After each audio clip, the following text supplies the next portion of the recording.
வணக்கம் மக்களே, எல்லாரும் எப்படி இருக்கீங்க? நல்லா இருக்கீங்களா? எக்ஸூமா ஒரு பாப்புலரான கொரியன் பேய் படம்.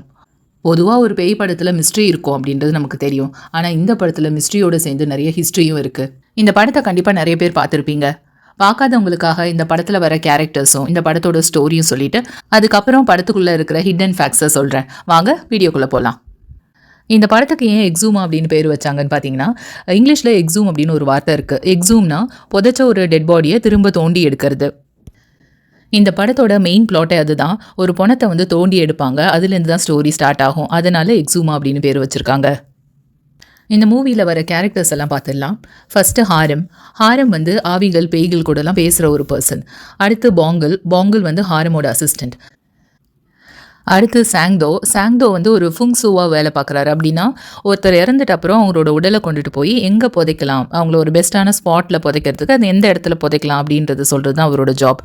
அடுத்து பார்க் ஜியோங், இவரோட தாத்தாவோட உடலை தான் இந்த படத்தில் எக்ஸூம் பண்ணுவாங்க.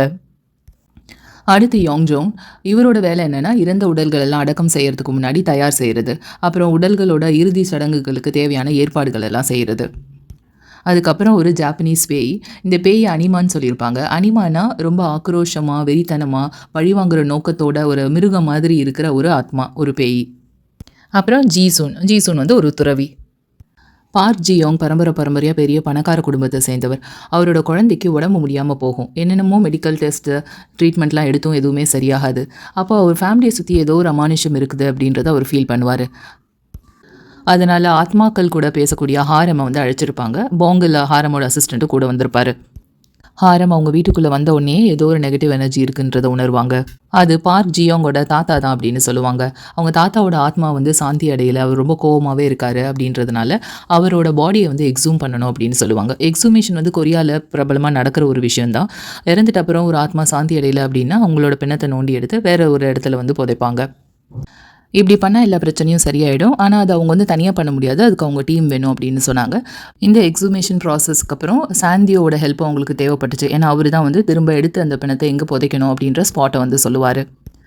சாந்தியோ பார்க்கோட தாத்தா புதைச்சிருக்க இடத்த பார்க்கும்போது கொஞ்சம் ஷாக் ஆனார். ஏன்னா மலை உச்சியில் அங்கே புதைச்சிருப்பாங்க. அங்கே நிறைய நரிகள் கூட இருக்கும். கொரியன் கல்ச்சரில் நரிகள் இருக்கிற இடத்துல மோஸ்ட்டாக பணங்களை புதைக்க மாட்டாங்க. அதுக்கு வேற ஒரு ரீசனும் இருக்குது. ஏன்னா நரிகள் அதை தோன்றதுக்கு வாய்ப்பு இருக்குது. ஃபைனலாக எக்ஸூமேஷன் ப்ராசஸ் சக்ஸஸ்ஃபுல்லாக முடியுது.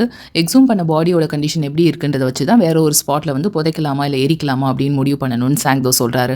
ஆனால் பார்க் ஜியோங் காஃபினை திறக்கக்கூடாது அப்படின்றதுல ஸ்ட்ரிக்டாக இருக்கார்.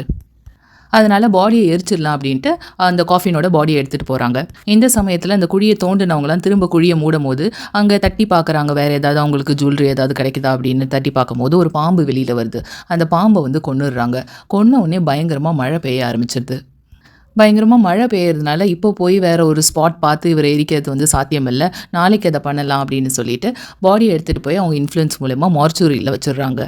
ரொம்ப ரிச்சான ஃபேமிலின்றதுனால அவரோட அந்த காஃபினே சந்தன கட்டையில் செஞ்சுருந்துருப்பாங்க. மார்ச்சூரியில் இருந்த ஒரு ஆள் உள்ளே ஏதாவது தங்கம் புதையல் ஏதாவது இருக்க வாய்ப்பு இருக்குன்னு சொல்லிட்டு அந்த சபப்பெட்டியை திறந்துருவார். அதை திறந்த உடனே ஏதோ ஒரு ஸ்பிரிட் அதுலேருந்து வெளியில் போகிறது ஹாரம்க்கு நல்லாவே தெரியும்.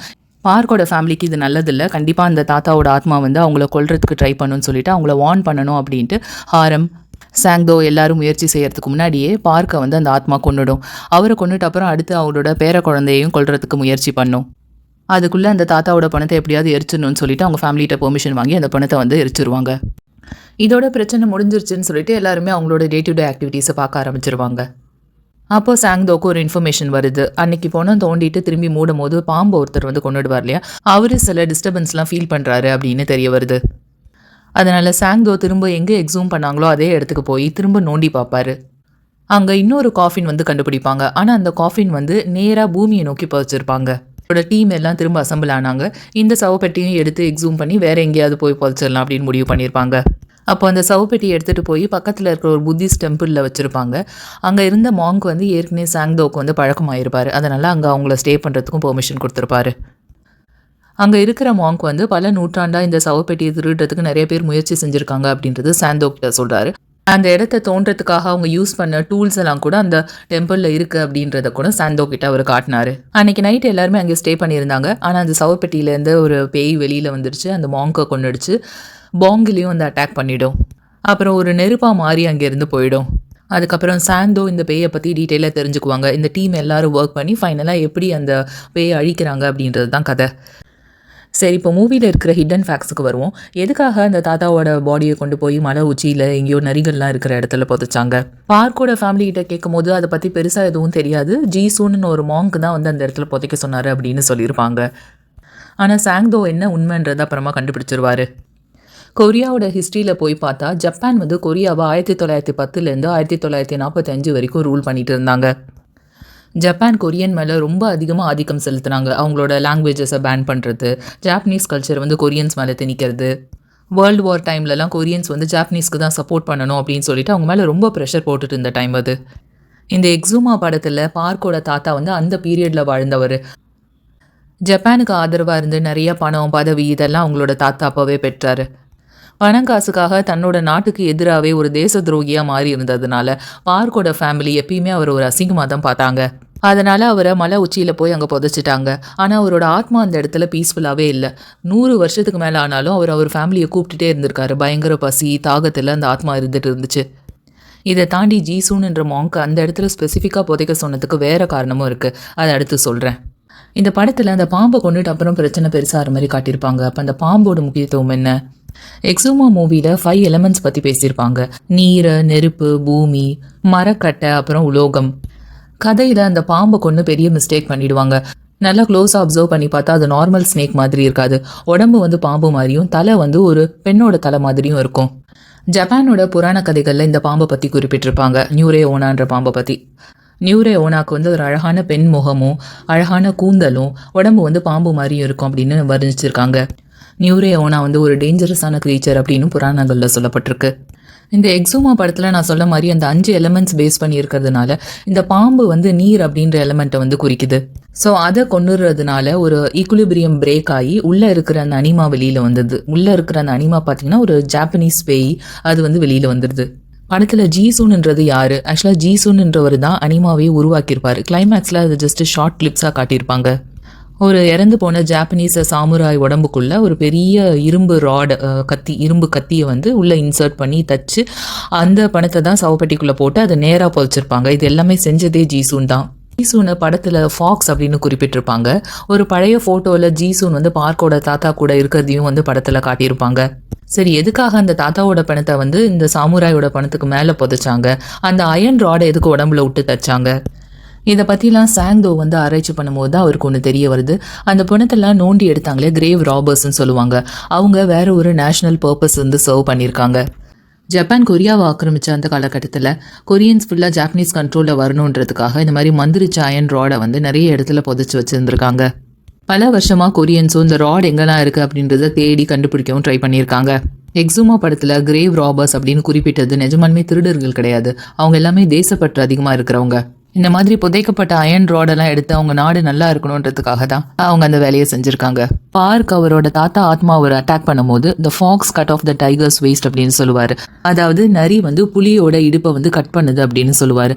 சாங்தோக்கு அப்போ என்ன சொல்கிறாருன்றது புரியாது. அதுக்கப்புறமா அவர் என்னென்னு ஃபிகர் அவுட் பண்ணுவார். அதில் டைகர்னு குறிப்பிடுறது Korean map. Korean map tiger ஷேப்பில் இருக்கும். ஃபாக்ஸ்ன்னு குறிப்பிடுறது ஜீசூன்னு. ஜீசூன் தான் டைகர் ஷேப்பில் இருக்க கொரியன் மேப்பில் அதோட கரெக்டான அந்த இடுப்பு பகுதியில் அயன் ஸ்டேக்கை வந்து இன்சர்ட் பண்ணியிருக்காரு அப்படின்ட்டு அவருக்கு புரிய வருது. ஸோ அந்த அயன் ஸ்டேக் அந்த தாத்தாவை புதைச்ச இடத்துல தான் இருக்கணும். ஆனால் தாத்தாவோட காஃபின்குள்ளே இருக்கிறதுக்கு சான்ஸ் இல்லை. பிகாஸ் அவர் இறந்தது 100 இயர்ஸ்க்கு முன்னாடி தான். பட் இந்த இன்சிடென்ட்ஸ்லாம் நடந்தது ஒரு 500 இயர்ஸ்க்கு முன்னாடி. அதனால தான் அங்கே புதைச்ச இடத்துல அவர் திரும்ப போய் அந்த அயன் ஸ்டேக் இருக்கா அப்படின்னு தேடுவார். படத்தோட எண்டில் சாங்தோ எப்படி அனிமாவை கொன்னார்? ஆக்சுவலாக இவங்க டீமாக டிஸ்கஸ் பண்ணி அனிமாவை கொஞ்சம் நேரம் டிஸ்ட்ராக்ட் பண்ணுற டைமில் சாங்தோ வந்து அந்த அயன் ராடை வந்து கண்டுபிடிக்கணும் அப்படி தான் அவங்க பிளான் பண்ணியிருப்பாங்க. அனிமா பாங்கல் அட்டாக் பண்ணும்போது இடுப்பு பகுதியில் வந்து அட்டாக் பண்ணியிருக்கோம். பாங்கல் உடம்பு ஃபுல்லாக சில எழுத்துக்கள் வந்து டேட்டூவாக போட்டிருப்பான். அதெல்லாம் புத்திஸ்ட் இன்ஸ்கிரிப்ஷன்ஸ். ஸோ அந்த எழுத்துக்கள் இல்லாத இடத்துல தான் அட்டாக் பண்ணும். இதை பார்த்துட்டு தான் ஹாரமும் சாங்தோவும் அங்கே கிளம்பி போகும்போது அதே மாதிரி புத்திஸ்ட் இன்ஸ்கிரிப்ஷன்ஸ் அவங்க உடம்பு ஃபுல்லாக போட்டுட்டு போவாங்க அனிமாட்ட இருந்து தப்பிக்கிறதுக்காக. பட் அனிமா மாதிரி ஒரு பவர்ஃபுல்லான க்ரீச்சர் வந்து எதுக்கு இந்த இன்ஸ்கிரிப்ஷன்ஸ்க்கு கட்டுப்படணும்? இப்போ அனிமாவாக இருக்கிற இந்த ஜாப்பனீஸ் சாமுராய் பல வருஷத்துக்கு முன்னாடி ஜப்பானில் நடந்த போரான பேட்டில் ஆஃப் ஷிகிகாஹாராவில் பார்ட்டிசிபேட் பண்ணவர். ஜீசூன் அனிமாவை உருவாக்கிட்ட அப்புறம் அந்த டைமில் அவங்களுக்குலாம் இந்த ஆபத்தும் வந்துடக்கூடாதுன்ட்டு அனிமாவை ஒரு புத்திஸ்ட் டெம்பிள்குள்ளே தான் போட்டு வச்சுருந்தாங்க. அந்த டெம்பிளை சுற்றி இந்த மாதிரி புத்திஸ்ட் இன்ஸ்கிரிப்ஷன்ஸ்லாம் நிறைய இருந்துச்சு. அந்த இன்ஸ்கிரிப்ஷன்ஸுக்கு அனிமாவோட பவர் வந்து கண்ட்ரோல் ஆச்சு. படத்தோட எண்டில் சாங்தோ அந்த இரும்பை வந்து தேடிட்டு இருப்பாரு. அது கரெக்டாக எங்கே புதைச்சிருக்காங்க அப்படின்றது அவருக்கு கிளியராக தெரியாது. ஜீசூன் வந்து ரொம்ப கேர்ஃபுல்லாக அந்த அயன் ஸ்டேக்கை ஒரு சாமுராய் உடம்புல வந்து வச்சு தச்சிருப்பார். அந்த ஜாப்பனீஸ் சாமுராய் கிட்டத்தட்ட ஒரு 10,000 சோல்ஜர்ஸை வந்து போர்க்களத்தில் கொன்ன ஒரு ஆள். ஸோ அவரோட உடம்புல இப்படி வச்சு தச்சு அந்த பாடியை வந்து இப்படி நேராக புதைச்சா யாராலையும் கண்டுபிடிக்க முடியாது அப்படின்றதுல ரொம்ப கிளியராக இருந்திருக்காரு. படத்தில் அனிமா ஃபயரையும் மெட்டலையும் ரெப்ரசென்ட் பண்ணுது. அதனால தான் ஃபயரோட பவரை கண்ட்ரோல் பண்ண வாட்டரும், மெட்டலோட பவர் கண்ட்ரோல் பண்ணுறதுக்கு வுட்டும் தேவைப்பட்டுச்சு. ஸோ அனிமாவோட பவரை சப்ரெஸ் பண்ணுறதுக்கு தான் சாங்தோ ஃபைனலாக வந்து வாட்டர் இல்லாதனால அவரோட ரத்தத்தை யூஸ் பண்ணார். ஒரு ரத்தத்தை ஒரு வுட்டில் வந்து தடவி அதை கில் பண்ண ட்ரை பண்ணும்போது அனிமா வந்து அழிஞ்சு போகுது. சாங்தோவோட முன்னோர்கள் ரத்தம் சிந்தின அதே பூமியில் சாங்தோவோட ரத்தத்தை வச்சே அந்த அனிமாவை அழித்த மாதிரி கடைசியில் முடிச்சிருப்பாங்க. இந்த மூவியில் இருக்கிற இந்த ஹிடன் டீட்டெயில்ஸாக தெரிஞ்சுட்டு அப்புறம் அந்த படத்தை திரும்ப போய் பார்த்தீங்கன்னா படம் இன்னுமே கிளியராக புரியும். சரி மக்களே, நம்ம வீடியோட எண்டுக்கு வந்துட்டோம். இந்த வீடியோ உங்களுக்கு பிடிச்சிருந்ததுன்னா லைக் பண்ணுங்கள், ஷேர் பண்ணுங்கள், சப்ஸ்கிரைப் பண்ணுங்கள், மறக்காமல் பெல் ஐக்கனை ப்ரெஸ் பண்ணுங்கள். அடுத்த வீடியோவில் நான் உங்களை சந்திக்கிறேன். Until then, bye, take care.